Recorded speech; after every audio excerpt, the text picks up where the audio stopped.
It's another case of Armageddon and Deep Impact, meaning we've got the same basic idea for something released just months apart. In this case, the Perdue Pharma situation with the opioid addiction. We had Hulu's Dopesick last year, and now we've got Netflix's Painkiller.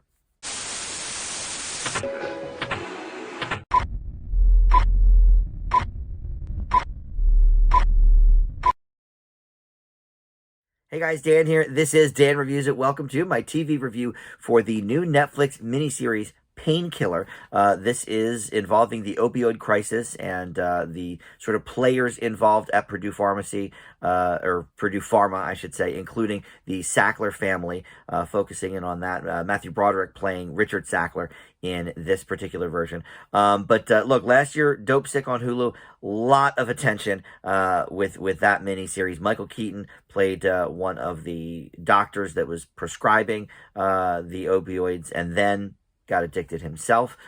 Really, really great miniseries. It was in my top 10 last year. It was up for a ton of awards, won a few of them, I do believe.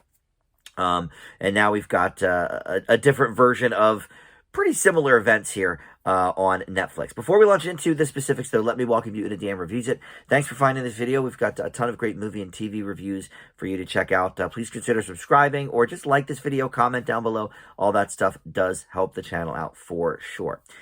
All right, so this one features sort of the I guess, main character is this investigator, Edie Flowers, who is fictional. Like Dopesick, a lot of the people here in Painkiller are sort of composite people. They're not real in most cases. The Sackler family is real, and there's maybe a few people along the way. But, you know, people that are getting addicted to the opioids that we follow along both of these series have been fictionalized and sort of just based on, you know, real people that, you know, did exist or whatever, but we just lump them all together as, okay, well, this person could have existed in this world.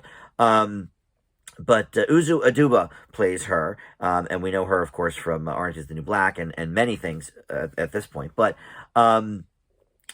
she is not only the kind of main character here because she is investigating. She's in every episode and really, you know, digging her heels in here. But we have a ton of narration from her, and that is one of the worst parts of this. It's way, way, way overly narrated. So we can start there, I guess. There's so much exposition dumps along the way with this Edie Flowers character that we just, I don't think needed. Maybe a little bit here or there, or, you know, as intros to each episode or something. But, I mean, it was just constant and really, really sort of overbearing.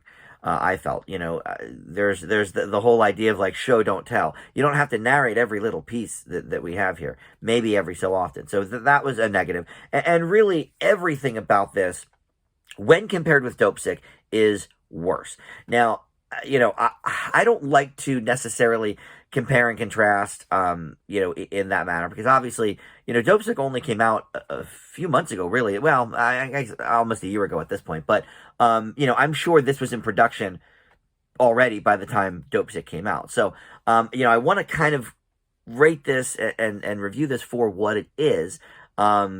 But look, even if Dopesick didn't exist, I feel like this is a very generic telling of the story. And the acting is okay. Peter Berg is one of the producers here. And I recognize, or actually, I'm sorry, he is the director, one of the producers as well. But he did direct some, if not all, of these episodes. And I knew his name from Friday Night Lights. So when I saw Taylor Kitsch show up, I thought, okay, you know, he plays one of the dudes who is, you know, becomes addicted to the opioids. I thought, all right, that tracks, you know, Friday Night Lights breakout star. Taylor Kitsch, you know, I think was poised to be something, and it just never happened. He was in a bunch of movies that were high profile, John Carter and Battleship, and he just never kind of found his way. And I think it's because he's not that great of an actor.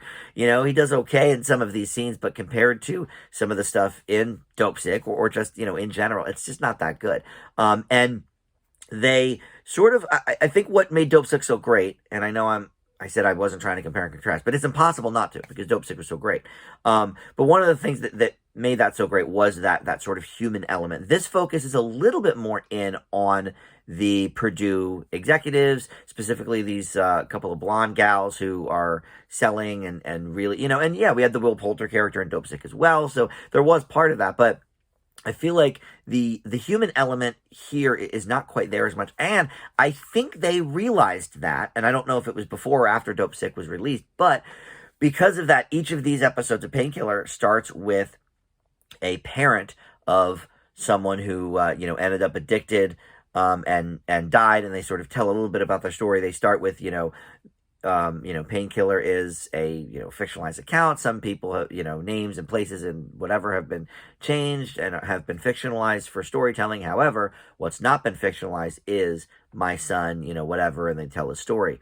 And I think, and look, it's impactful certainly to, I think there's 6 episodes of this, and I did watch the whole thing. Usually I only give you a couple episodes, but I was like, you know what, I watched all of Dopesick. I should give this its due and watch all 6 episodes before I review it. So I did watch the whole thing, and yeah, it does give, an emotional heft to the very beginning of these episodes, the first, 90 seconds or whatever, let's say.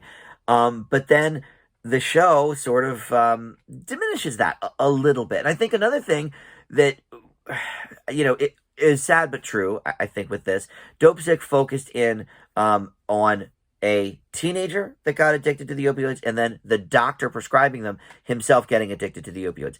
This featured none of that. Taylor Kitsch is just, a dude in his 30s or 40s or whatever he is, working in construction, and he ends up getting injured. And there's a couple people, it's not just him. They give us, a couple of different stories, but without that, teenage element and without that doctor element, it just is lacking something. And so as a result, unfortunately, it's impossible to not compare it to the brilliant Dopesick.